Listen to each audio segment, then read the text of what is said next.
하나님의 말씀 신명기 6장 4절 말씀부터 9절 말씀까지 보시겠습니다.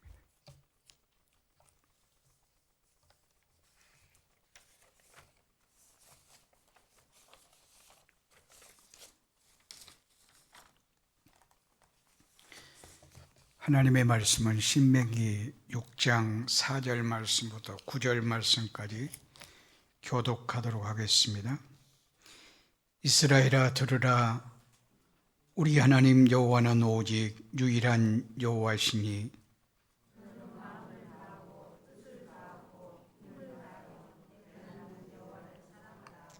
오늘 내가 네게 명하는 이 말씀을 너는 마음에 새기고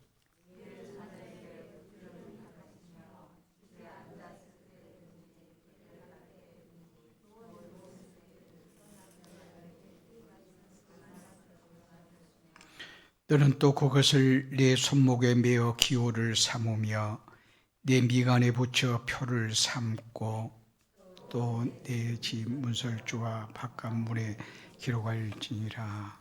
아멘. 5월은 가정의 달입니다. 가정의 달은 가족이 좀 행복하자고 하는 의미가 있을 것입니다. 그리고 5월 첫 주는 어린이 주일입니다. 특별히 어린이들에 대한 관심을 더 깊게 갖자고 하는 의미가 있을 겁니다. 일반적인 의미 정도가 아니라 우리의 가정은 하나님의 나라가 되어야 되고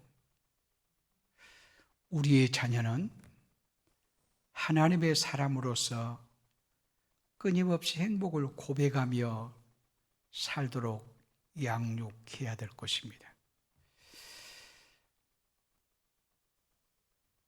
교회에서 가정에 대한 얘기가 왜 필요하는가? 그렇게 생각할 수 있을런지 몰라도 성경이 그렇게 말씀해요. 특별히 오늘 본문의 말씀 보면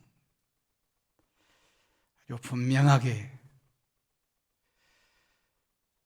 자녀를 바르게 잘 양육해야 될 것을 말씀하고 있습니다. 아주 속되게 좀 심하게 말하면 자녀를 바르게 양육 못하는 것은 부모 되기를 포기하는 정도가 아니라 하나님 섬기는 것을 포기하는 거예요. 그만큼 자녀 양육은 중요해요. 그 말이 어디 있냐고요? 오늘 본문의 말씀에 있어요.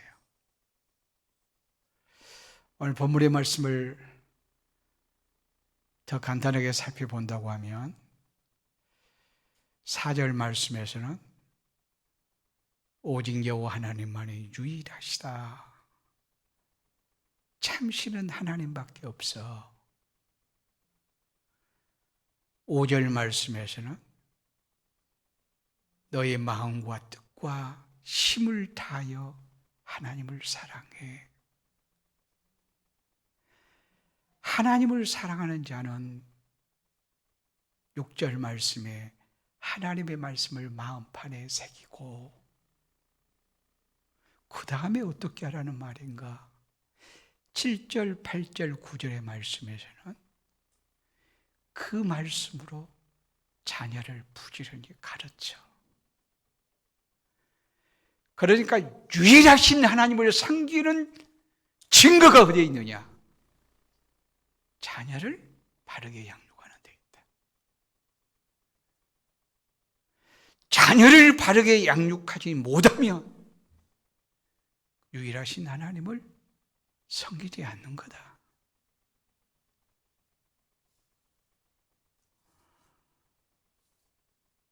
유일하신 하나님을 섬기는 구체적인 방식으로서는 전심전력 다해서 섬기라고 했어요. 하나님 사랑의 증거가 뭐냐? 성경 전체를 보면 이웃사랑이라고 말해요. 하나님을 사랑하는 증거를 한번 보여봐봐. 그러면 이웃사랑으로 증거를 보이라고 말씀해요. 근데 오늘 본문의 말씀에서는요,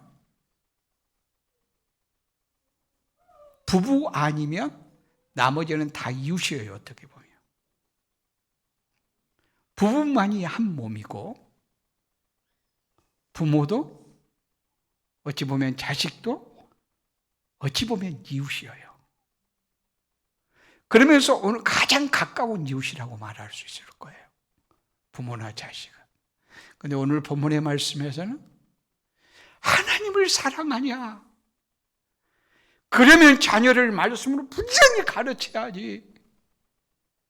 그것이 자식을 사랑하는 증거고, 이 자식 사랑하는 증거가 없다면 하나님 사랑하는 증거가 없는 거야. 그렇게 말씀할 수 있어요.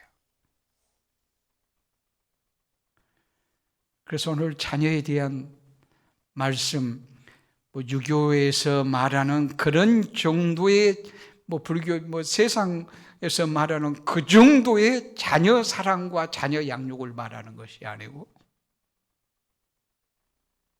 우리는 하나님의 사람으로서 그렇게 해야 된단 말이에요.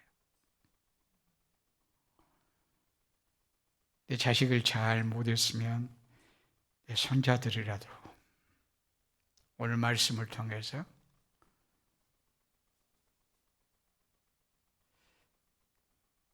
부모됨의 이 복을 누리고 있는가 살펴보아야 될 것입니다. 사절 말씀에 뭘 하겠다고요? 이스라엘아 들으라. 사실 현재 이스라엘 백성들이 가장 중요하게 여기는 말씀이 본문의 말씀이에요. 본문의 말씀을 근거해서 자녀들을 양육해요. 그런데 여기에 이스라엘은 저기 이스라엘 나라의 그 사람들만을 두고 한 말씀이 아니고, 이 말씀은 하나님의 말씀이에요. 하나님의 택함을 받아 예수 그리스도를 믿는 자들을 영적 이스라엘이라고 말해요.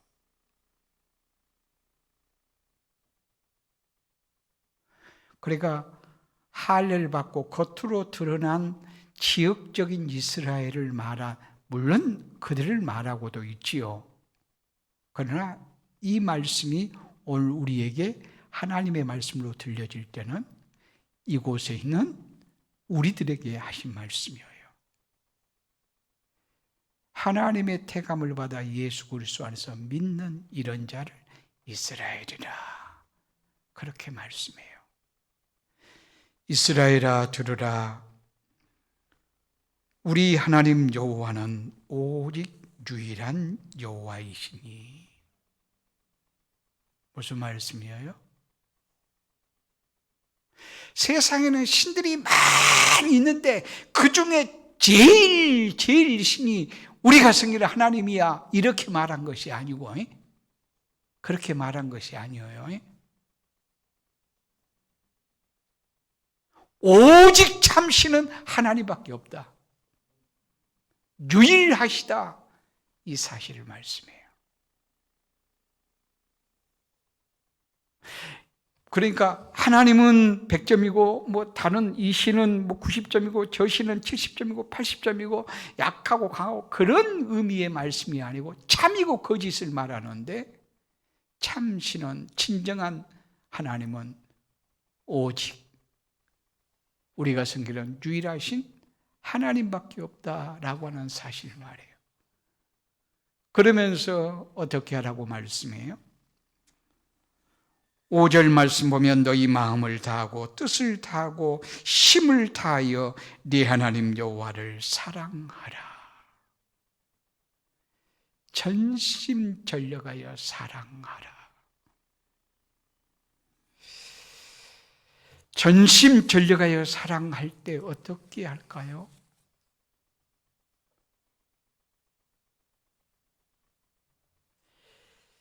내 방식으로 열정을 다하면 하나님을 사랑하는 것일까요? 우리는 전심전력하여 하나님을 사랑하라면 열정을 다해서 그저 하나님 사랑하면 사랑한다고 생각해요.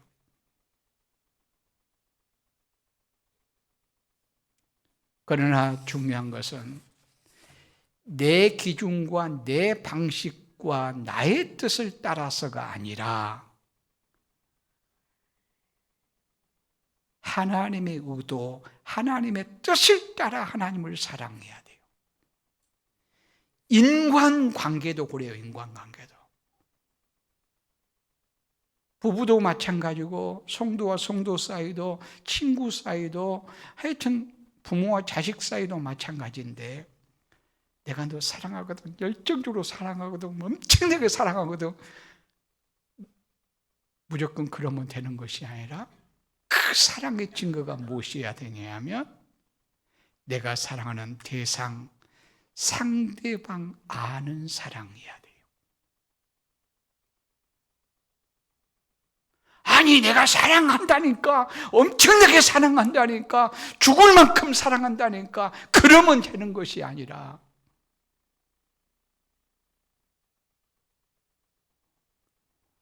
내가 사랑하는 그 대상자의 원함이 무엇인가를 알아. 그걸 채우는 대로 나가야 진정한 사랑이라 이렇게 말할 수 있어요. 아니 어떤 한 남자가 한 여자를 막 미치도록 사랑해요. 그런데 그 여자는 전혀 마음이 하나도 없어요. 이 남자에게는 막 엄청나게 사랑하는데 이 여자에게는 티끌만큼도 그 마음이 없다니까요. 이게 사랑일까요? 아니다 그 말이에요. 우리가 하나님을 사랑하는 것도 내 기준으로, 내 방식으로, 내 뜻대로 하나님을 사랑함이 사랑이 아니라 하나님의 뜻이 무엇인가를 아는 대로 나가야 돼요. 그래서 5절 말씀 보면 하나님을 전심전력을 사랑하라 말씀하시고 6절에 오늘 내가 네게 명하는 이 말씀을 너는 마음에 새기고, 진정으로 하나님을 바르게 사랑하려 하면 하나님의 말씀을 마음에 새기라고 말해요.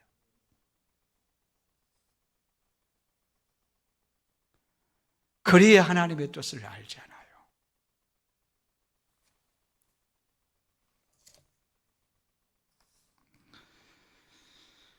하나님을 사랑하면 하나님의 말씀을 마음에 새기고, 마음에 새겨야 하나님의 뜻을 알 수 있다, 그런 말씀이에요.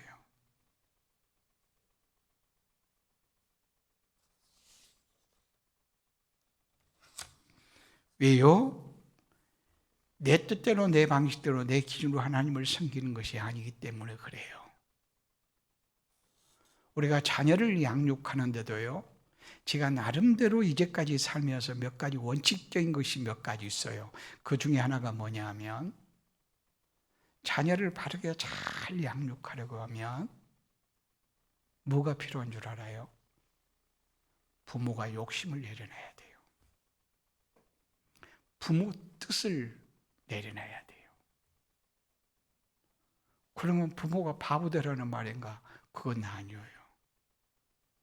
부모의 욕심과 부모의 뜻, 부모의 비전을 내려놓고 하나님이 이 아이를 향한 뜻이 뭐지? 이걸 물어야 돼요.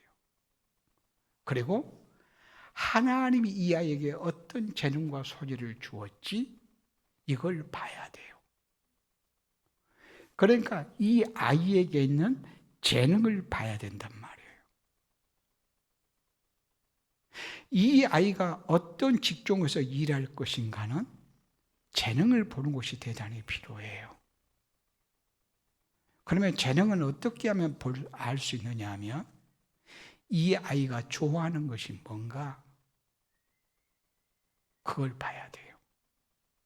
좋아하는 게 뭔가. 그리고 좋아한다고 해서 다 재능은 아니에요. 그걸 잘하는가? 그것도 봐야 돼요. 좋아하고 잘한다고 해서 다 재능은 아니에요. 그게 하나님 보실 때 참 선하고 아름다운가? 의미가 있는가? 그것까지 봐야 돼요. 예를 들면 어떤 친구가 축구를 너무 좋아해요. 그래서 축구 경기만 있으면 여기 갔다 저기 갔다, 뭐 야구라고도 상관이 없고요. 뭐 하여튼 여기 갔다 저기 갔다. 야구는 매일 한가요? 예. 축구는 뭐 일주일에 한 번인가. 야구라고 합시다. 야구를 너무 좋아해가지고요. 너무 좋아하고 막 매일같이 야구장에 가서 살듯이 해요. 그렇게 좋아해요. 그렇다고 해서 그에게 재능일까요? 구경하는 재능은 있는가 모르겠어요. 그러나 그가 진짜 잘하는가를 봐야 돼요. 진짜 잘하는가. 내가 좋아한다고 해서 재능만은 아니에요. 좋아하면서도 잘하는가? 그러면서도 그것이 하나님 보실 때 이웃 사랑하는데 의미가 정말 있는가? 그걸 봐야 돼요. 좋아하고 잘한다고 해서 재능은 아니에요. 예를 들면 노름을 너무 좋아해요. 좋아하는 정도가 아니라 엄청나게 잘해요. 그렇다고 해서 그게 재능이니까 노름을 하고 다닐까요? 이것은 하나님 보실 때도 사람이 볼 때도 아름답지 않는 거예요. 남을 속이고 불로소득을 취하는 아주 제된 행위예요. 그걸 재능이라고 말하면 안 된단 말이에요. 그러니까 자녀가 어떤 직종에서 일할 것인가는 자녀에게 어떤 재능을 하나님이 주셨고 그것을 자녀와 부모가 함께 발견해 가야 돼요. 함께. 그런데 부모들이 그렇지 않아요. 자기의 안 맺힌 것을 자식을 통해서 풀려고 그러고 자기의 명예를 자식을 통해서 얻으려고 그래요. 희생을 많이 한 것 같으면서도 실제 희생을 많이 하고 수고를 하면서도 결국은 또 무엇인가 얻고자 한단 말이에요. 벌써 한 25년, 30년 전쯤 되겠네요. 뭐 그 전인데 대통령이 누가 있어요? 한 27, 8년 전에 노태우 씨가 대통령 했죠. 그 전에는요 전두환 씨가 했죠. 그 전에는요 박정희 씨가 했죠. 자, 이분의 공통점이 뭐예요? 이 세 분의 공통점이 경상도 사람이에요? 또요? 그건 뭐 하여튼 그 상관이 없고 또 공통점이 뭐죠? 육사 출신. 그렇죠? 그러니까 내가 저쪽 교회에 있을 때 한 분이 자녀가 똑똑해요. 잘났어요. 여러 가지로. 뭐 순고 다닐 때였는데 자식 육사를 가야 된다고 육사를 가. 육사를 가야 돼. 왜? 방금 전부 다 육사 출신들이 세상적으로 출세했단 말이에요. 전부 다. 이게 부모 욕심이에요. 아이에게 있는 재능이 뭔가를 봐야 된단 말이에요. 근데 그러질 않아요.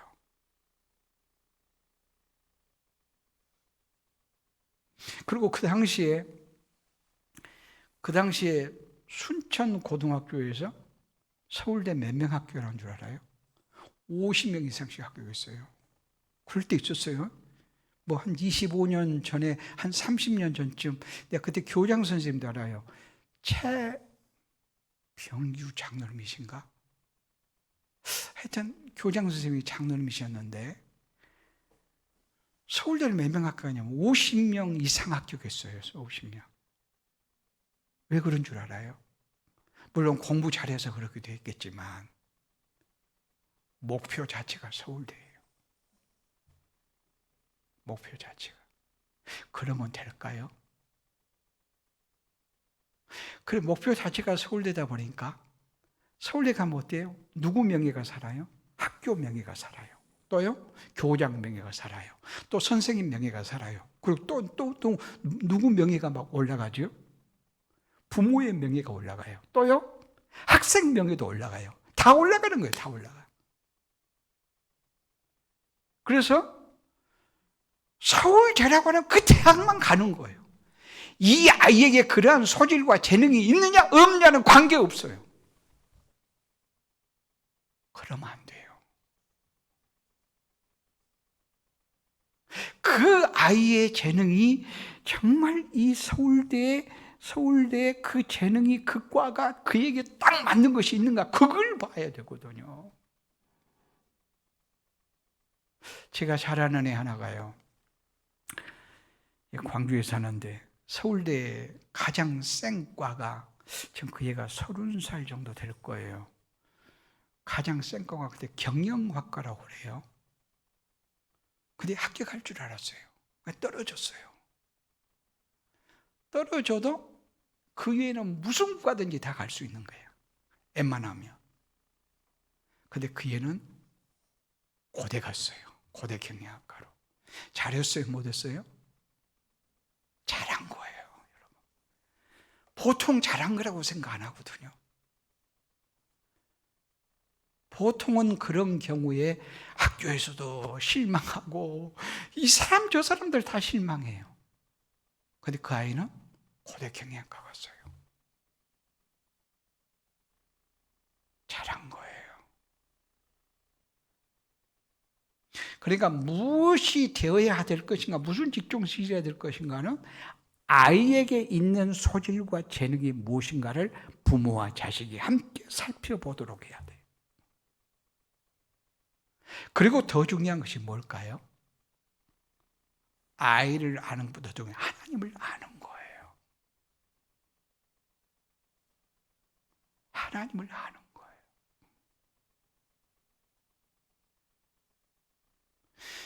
이 하나님은 이 아이가 어떻게 되기를 원할까요? 어떤 직종에서 일하느냐, 무슨 과에 가느냐, 이게 1등 하느냐 안 하느냐 별로 관심이 없어요.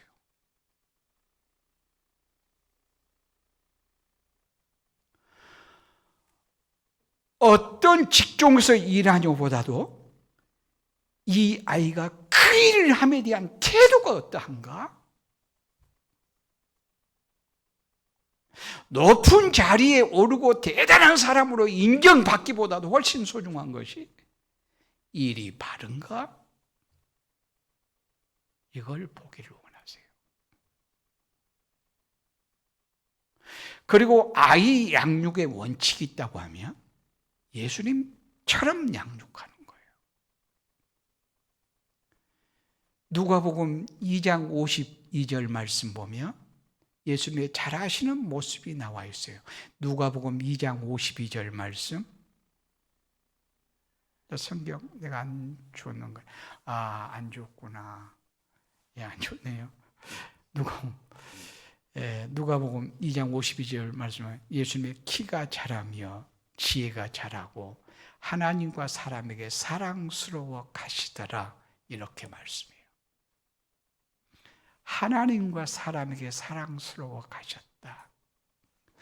사람에게 사랑스러워 가셨다. 하나님에게 사랑스러워 가셨다. 이렇게 양육하면 돼요.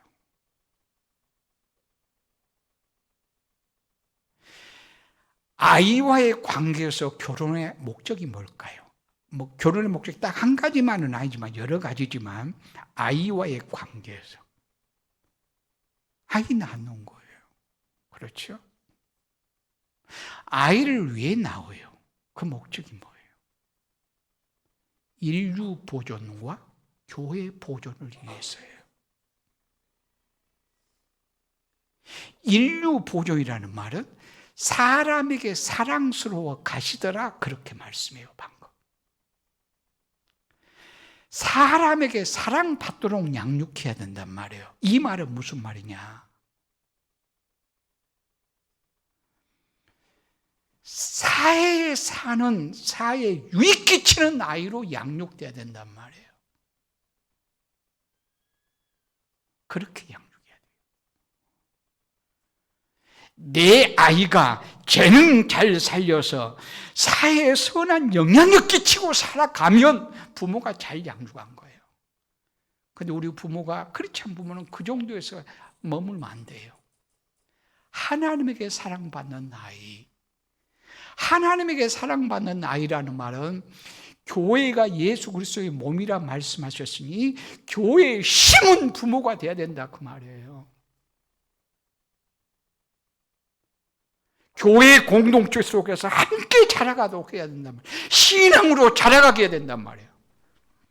이 사회에서 아무리 선하고 아름다운 영향력을 끼쳐도 대단한 일을 해도 교회에 심지 못한다면, 신앙으로 양육하지 못하면 그렇지 않은 부모로서는 실패자예요. 그래서 내가 몇 번 얘기했습니다만 우리 아이들만이 우리 모두가 다 그래야 되는데 예수 그리스도 안에서 하나님의 사람으로 행복했으면 좋겠어요. 우리 중고등학생들 보면 어떤 때는 막 불쌍해요. 지금 한 코로나 이래도 중동교회는 한 5, 60명 지금 모인 것 같아요. 지금 중고등부 얘들 보면 막 공부를 얼마나 열심히 하는지. 그래갖고 교회에 안 나온 애들도 많고요. 그래도 이제 나올 수가 한 50명 된 것 같아요. 그래서 제가 교육자에게 부탁을 했어요. 아이들 예수님 안에서 행복에다 포커스 맞춰라. 너무 지쳐있다, 너무 힘들다, 너무 고통스럽다. 왜 아이들이, 중고등학생들이 즐길 수 없을 만큼 이렇게 공부에 매여 있는지 모르겠다. 그래서 예수 그리스도 안에서 하나님의 사람됨이 행복하고, 그리고 재능 잘 살려서 남주고 사는 거예요. 이게 예수님의 모습이에요. 예수님의 모습.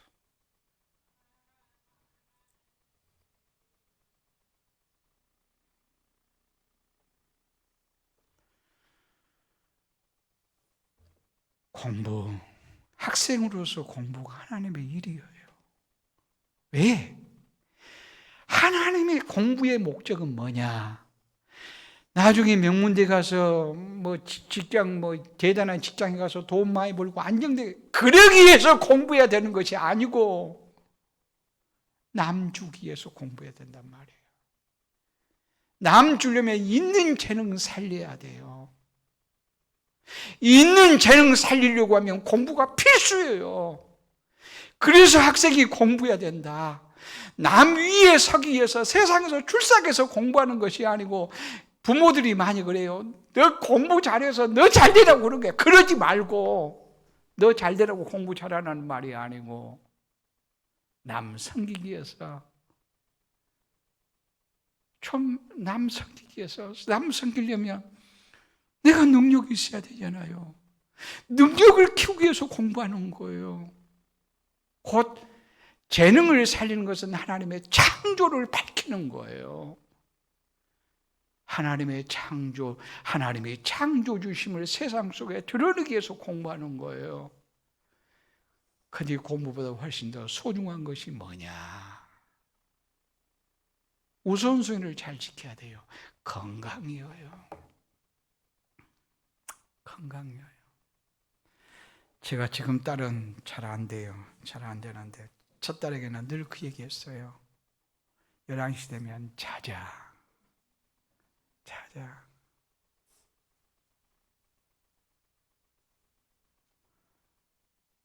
지금은 저희는 2시에 잔지 3시에 잔지 그래도 자자 그러면 잔소리 같아서 날마다 몇 번씩 해야 되니까, 그러니까 내가 잘 못해요.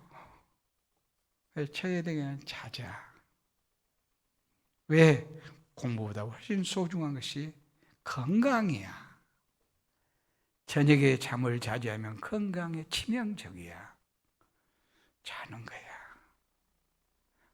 점수 좀 떨어져도 괜찮아. 왜요? 공부보다 소중한 것이 건강이란 말이에요.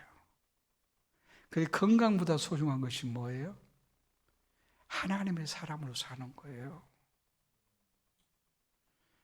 이 우선순위를 놓치면 안 돼요. 첫째, 하나님의 사람으로 사는 것, 그 다음에 건강이야, 그 다음에 공부야.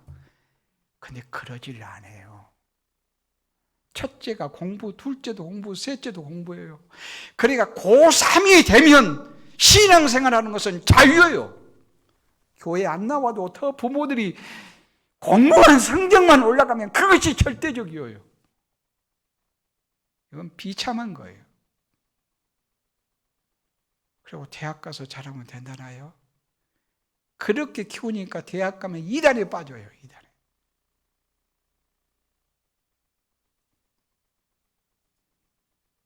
그러나 하나님의 사람으로 살 것이 딱 우선순위가 돼 있으면 하나님의 사람이기에 자기 관리를 잘하는 거예요. 시간 관리도 잘하고 몸 관리도 잘하고 돈 관리도 잘하고 건강 관리도 잘하고 잘하다 보니까 모든 것이 잘하다 보니까 공부도 즐거운 거예요. 하나님이 주신 재능 창조를 밝혀서 공부하니까 공부가 잘 되는 거예요. 우선순위를 지키면 다 지켜요.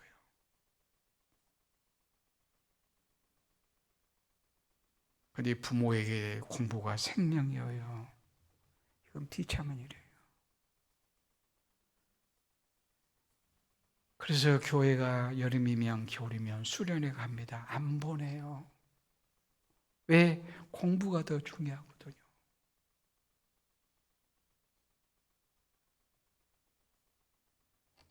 저쪽 중동교회에서는 1년에 거의 한 번씩은 단기 선교를 갔어요. 한 10일씩 갑니다. 10일씩. 한 30명씩 항상 다녔어요. 거의 한 30명씩. 근데 안 보내요. 왜? 공부가 너무 중요하단 말이에요. 뭐 절대적으로 보내야 된다는 것은 아니어도 그런데 중요한 것은 수련회나 단기 선교는 절대적이 아닐지라도 주일날 예배하는 것은 절대적이어야 되잖아요. 그런데 예배하는 것까지도 소홀해요. 예배하는 것도 소홀해요. 이건 너무 비참한 일이에요. 오늘 뭐라고 말씀해요? 하나님을 사랑하냐? 자녀에게 부지런히 가르쳐. 저는 소원하기를 이런 교인이 있었으면 좋겠어요.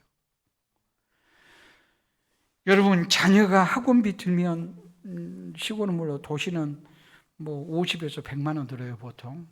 적게는 50만 원, 많게는 100만 원 정도 들 거예요, 학원비 한 명당. 학원비 많이 들어요. 안 보내는 애들 거의 없어요. 뭐 보낸 게 꼭 잘못됐다는 것은 아니어도 근데 신앙에 대해서는 아무 관심이 없다는 것이 안타깝죠. 주일날 한 번 보내놓으면 예배 시간 1시간 드리죠. 뭐 설교 뭐 1시간 중에 설교 한 20-30분 하나요? 중고등부 한 20-30분 하겠죠. 그리고 교사들하고 모여서 뭐 공과 실제 말씀 나눈 것은 10분도 안 할 거예요. 그리고 교제하고 어쩌고 1시간 반 2시간 정도 교회에 있다가 하겠죠. 거의 전부예요. 전부예요. 그래서 소원하기는 이런 역사가 있었으면 좋겠어요. 신앙 교육을 위한 가정교사.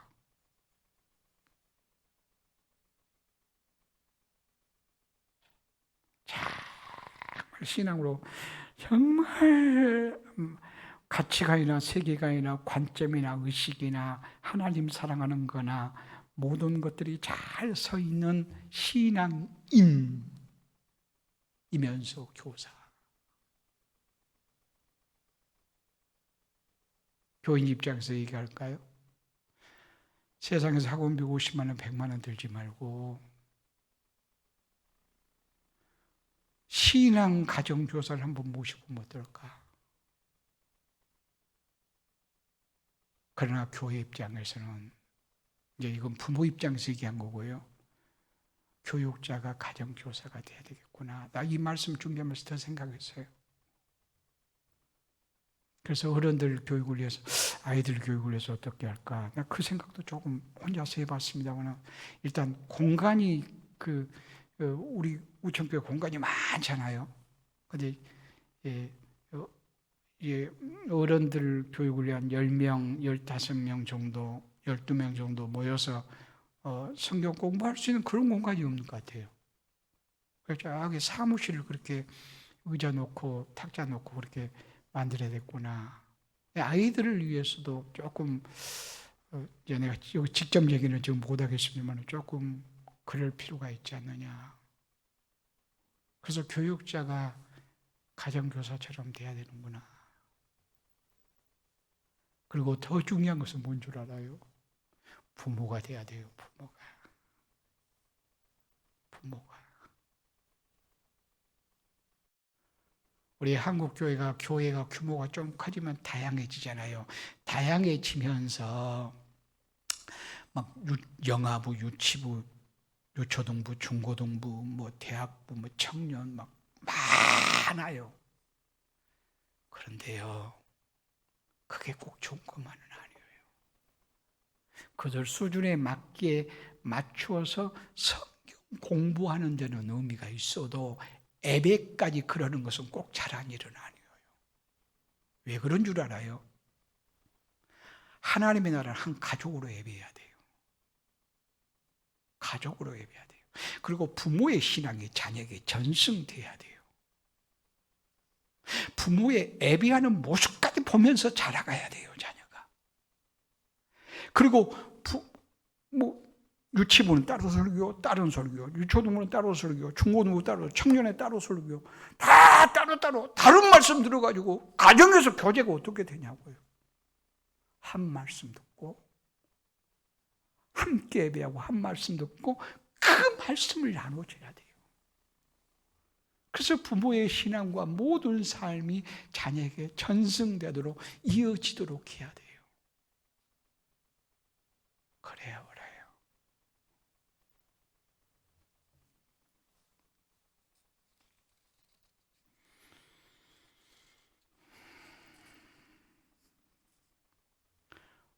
우리가 부모예요. 누가 부모 되겠죠? 하나님이 부모 되게 했어요. 누구 때문에 부모 됐어요? 자식 때문에 부모 됐어요. 언젠가 아주 오래된 얘기예요. 아이가 8살 먹었을 때 이제 설이 되면 막 이 사람 저 사람이 돈 주잖아요. 돈 주면 그거 어디로 가요? 1,000원짜리, 오늘 유치부생들은 1,000원짜리 돈 줄 거예요. 그래야 그 아이에게 가거든요. 5만 원짜리, 만 원짜리 돈 주면 전부 다 부모에게 가더라고. 그래서 막 그 아이에게 돈을 주잖아요. 그러면 막 지금 같으면 막 몇만 원, 5만 원 이렇게 주면 전부 다 그것이 엄마 주머니 속으로 싹 들어와요. 그리고 어느 날 아이가 엄마, 내가 맡겨놓은 돈 주세요. 그럼 엄마가 뭐라 해요? 너 이제까지 내가 키웠잖아. 내가 맛있는 거 사줬잖아. 옷도 사줬잖아. 병원도 데리고 갔잖아. 돈 계산하자. 그러는 거예요. 그래 그 아이가 뭐라 할게요? 우리 큰딸 얘기예요. 그 아이가 뭐라 할게요? 엄마는 나 없으면 엄마 아니잖아. 맞아요, 틀려요? 아이 없으면 엄마 아니에요. 부모됨의 영광, 아빠됨, 엄마됨의 영광이 아이 때문에 된 거예요. 그래서 어떻게 해야 돼요? 아이가 우리에게 빚져 있는 것이 아니라 우리가 아이에게 빚져 있어요. 부모가 아이에게 빚져 있는 거예요. 그런 의식 가져야 돼요.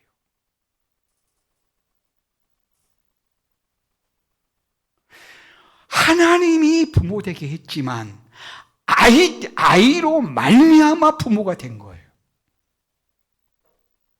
그래, 아이에게 우리는 빚져 있어요.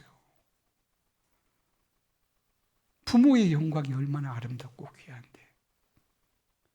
우리 하영이 20개월 됐을 때 얘기해요. 하영아, 너로 인한 나와 우리 가정의 기쁨과 행복은 평생 갚으려고 해도 갚을 수 없을 거야. 이 말이 맞아요, 틀려요? 부모는 동의할 것 같아요. 자식을 사랑하는 부모는 그래 맞네요 그럴 것 같아요. 그러나 일반적으로는 아이가 계속 빚지지 않냐고. 아이 하나 대학까지 졸업하고 결혼까지인가는 몰라도 대학까지 하여튼 뭐 2억 3억 든다고 결혼까지는 안 거, 뭐 집 사주고 그건 아니겠죠. 그것까지는 아니겠고 2억 3억 든다고 그러더라고요.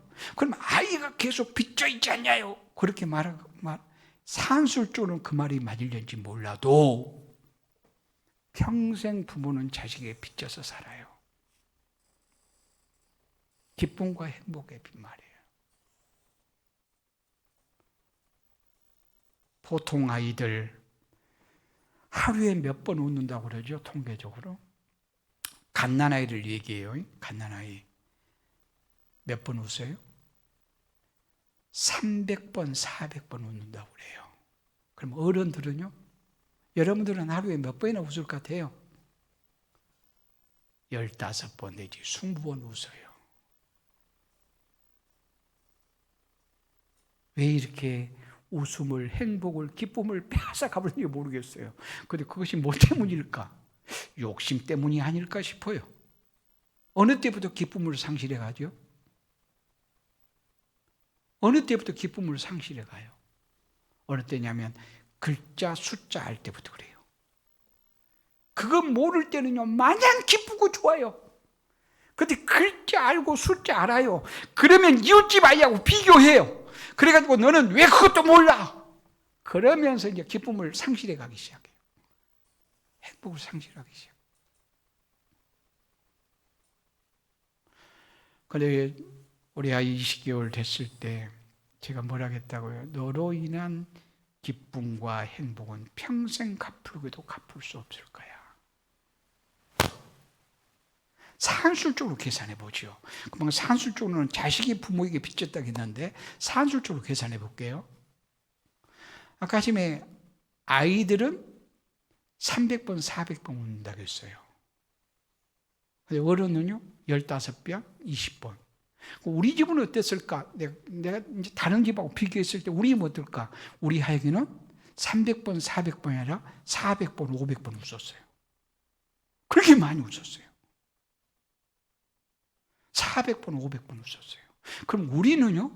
우리는 하영이하고 관계를 안 맺어도 조금은 굳이 꼭 다른 가정하고 그런다면 한 뭐 15번, 20번이 아니라 한 50번 웃지 않았을까 싶어요. 그러나 우리는 50번, 하영이는 500번. 그럼 하영이 웃는데 우리가 인상 쓰고 있을까요? 부모가 인상 쓰고 있거냐고요.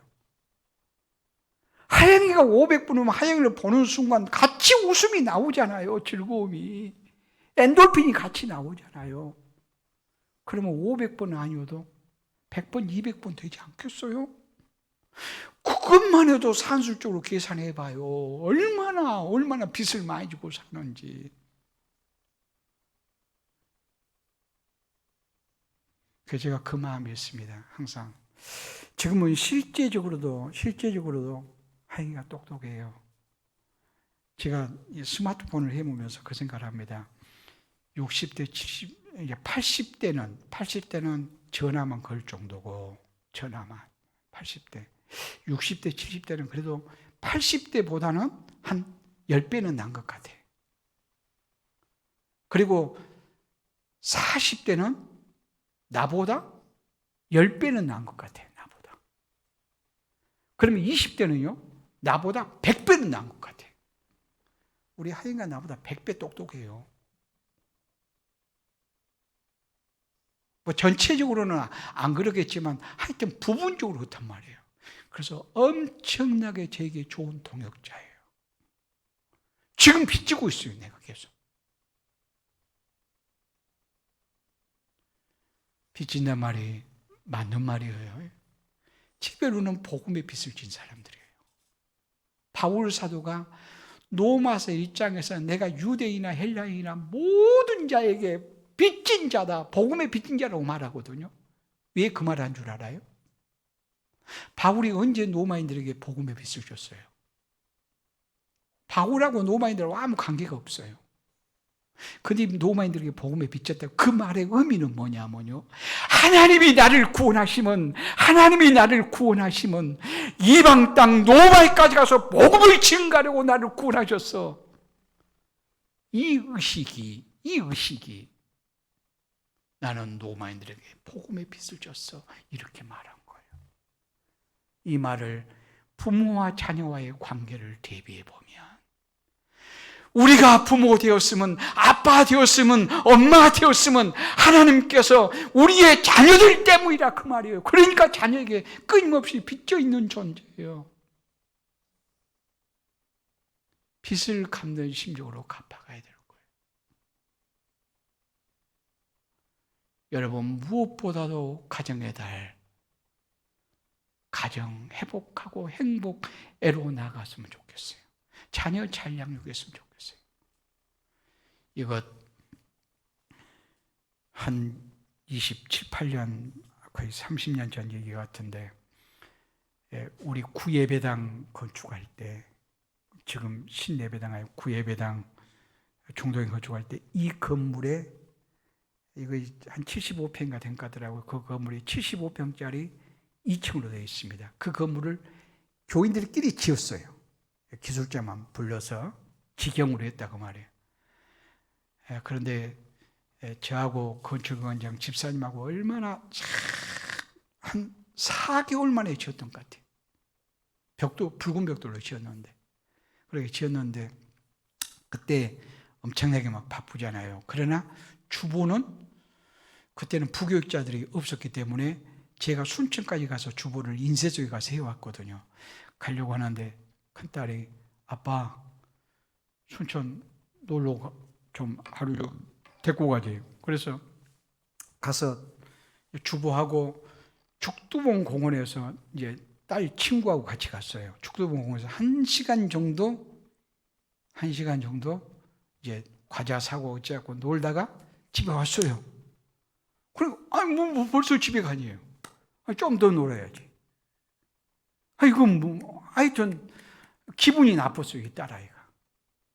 그리고 집에 와서는 나한테 그래요. 아빠는 교회와 성도들만 있고, 그 얘가 그때가 2학년이나 3학년 된 것 같아요. 초등학교 2학년, 3학년 때. 아빠는 교회와 성도들만 있고 가정과 딸은 없다고. 그 말 듣기 어때요? 성도들 듣기는 좋죠? 그 말은 이런 말이에요.